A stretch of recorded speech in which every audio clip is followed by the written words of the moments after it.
On today's episode, we're going to go over a book that you and everybody you know probably got for graduation, maybe some other places.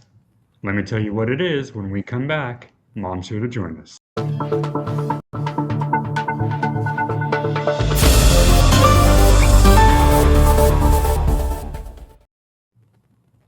Hello, everybody. My name is Rob. This is my mom, Karen. And today we are going to go over, well, I should say, we're going to review a book that not your typical book review, but it is still probably one of the most famous books, I think, I, ever.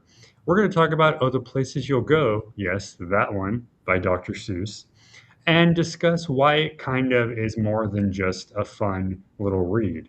I think at one point I probably had more than one copy because I would get them as gifts from people. for And then I would, graduation. kindly just kind of give them to others who didn't have a copy because I'm like, hey, you want a copy? Here you go.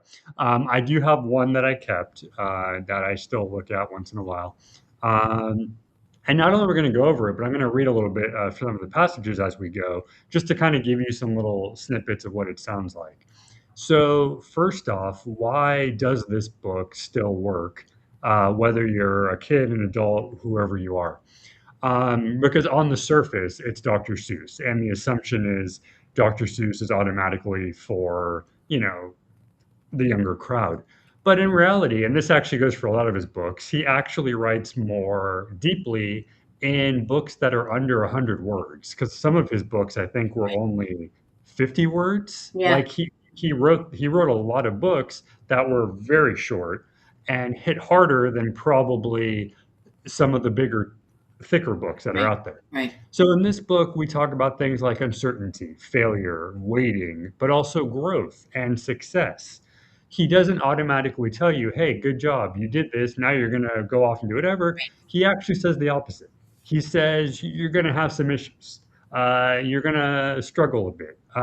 For instance, the excerpt I have here, you have brains in your head, you have feet in your shoes, you can steer yourself in any direction you choose. Um, Love it that. just it's magic, right? But so many like Publishers Weekly, for instance, has noted that the book became a top graduation gift because of the life themes that are in here. So it wasn't just something cute; it was Right. actually Well, yeah, it's very educational and instructional. Like you're gonna have bad times and you're gonna have good times. I mean, that's right. basically, don't expect now that you've graduated, as you said, everything's going to be come up roses. It might, that would be lovely, but there's always going to be growth and there's always going to be struggles. And I think you have to have struggles in order to have growth. And I think that that's what he's saying.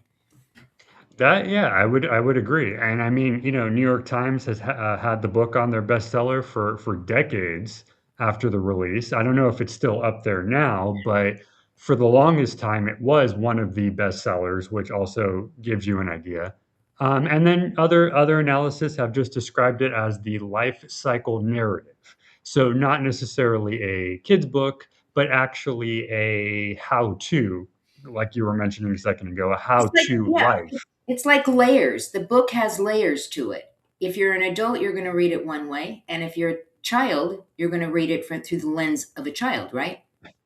So the question then, I think, is this one type of book or the other, or is it really whatever period of time you're at, it becomes that book for you? Is it one book for when you're 10, one book for when you're, 50, or is it just kind of like the flowing book? Well, you can answer this question. You literally just said you had a lot of copies, you gave away a lot, but you kept one. Right? Yes. You actually answered that question. You kept it because it speaks differently to you now. You go back, you look at it. You just quoted one of the things in there, and I saw you smile as you said it because that's the way Seuss writes. You kind of get that little chuckle, and I think it's like being spoon fed something that you don't really want to know, but he's sugarcoating it and he's making it palatable in these rhymes, right? And the things like that. So you're going to read it and you're going to say, "Oh, okay, he's right. I don't feel bad about myself, right? I'm okay." He said, "I'm okay." And that's the part where, this is the lower part of the story.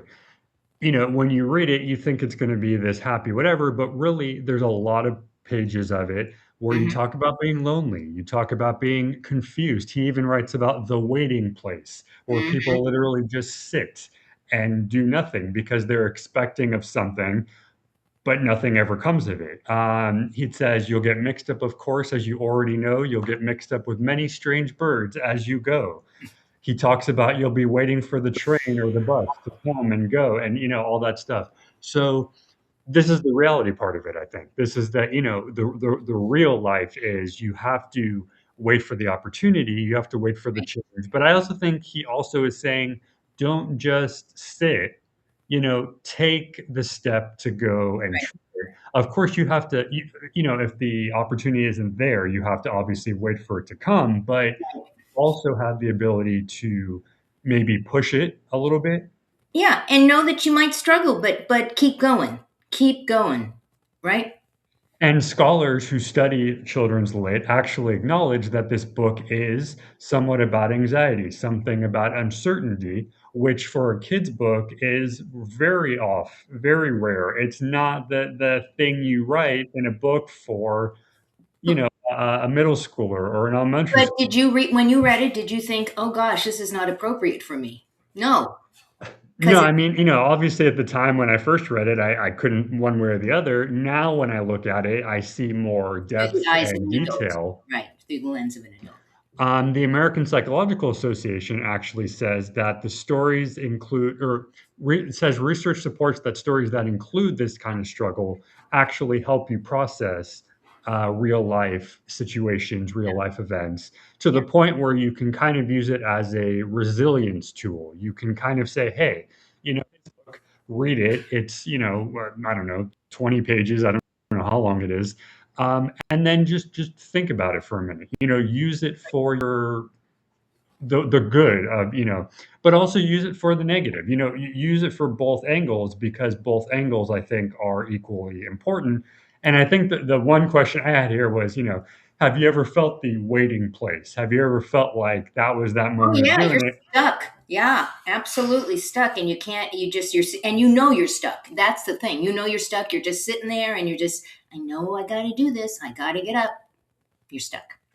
Right. So lastly, we'll wrap up with, what is the message here? And again, like we were saying, the message is not, you're always going to win. The message actually is you're going to fail, flat out. You're going to get lost, flat out. But not in, not in the rude way of like, okay, well, you're done. That's it. It's the, this is what really goes on. Yeah, like you said, you might pop into something and be perfectly fine and great, cool, awesome. However, for the majority, it's Right. more of a let's keep on doing different things until you figure out what Yeah. sticks. There's an expression that says, you're going to fail your way to success, and I think this is exactly what this is about. You will fail, but with each failure you learn the lesson and you move a little bit forward, and you'll fail again, and you'll keep doing that. I love this book. I Well, would say that this is probably it's part motivation, part warning, for prep, and then part reality check. And the last line I'm going to read is comes from the end of the book. And will you succeed? Yes, you will indeed. 98.75% guaranteed. That's my favorite line. I just like how specific you're at. But yeah, again, just sold copies. It's I think, one of his most enduring popular stories. It's like we said, it's ranked as one of the most gifted books, and mhm, it's used pretty much anywhere, whether it's for school or just for home. right. Um, and and the question I like to give myself is, do you think that success is guaranteed? Do you think that everything is? And I think when you look at a book like this, you kind of go, maybe it is, maybe it isn't, but it's kind of like you're going to go where you're going to go, and it's up to you to kind of like aim in the direction that you think, Oh, yeah. Oh, the right? places you will go. Oh, the places Exactly. you will go. I I love like that. this book. I Yeah. really do too. And for those of you who are listening now or on replay later on, curious, is this one of your favorite Dr. Seuss books? Or if this is not your favorite, which one is your favorite? Put it in the comments. As we say always at the end of the show, don't forget to visit the online bookstore, nextchapterbookstore.shop. Say that fast 5 times. Lots of books in there. Gently used, fiction, nonfiction, romance, fantasy. Did I miss something? Uh, Other things that we other don't even things. remember that are in there. Other things. Go check it out. And go, as Rob likes to say all the time, Go read a book. go read a book. See you next time.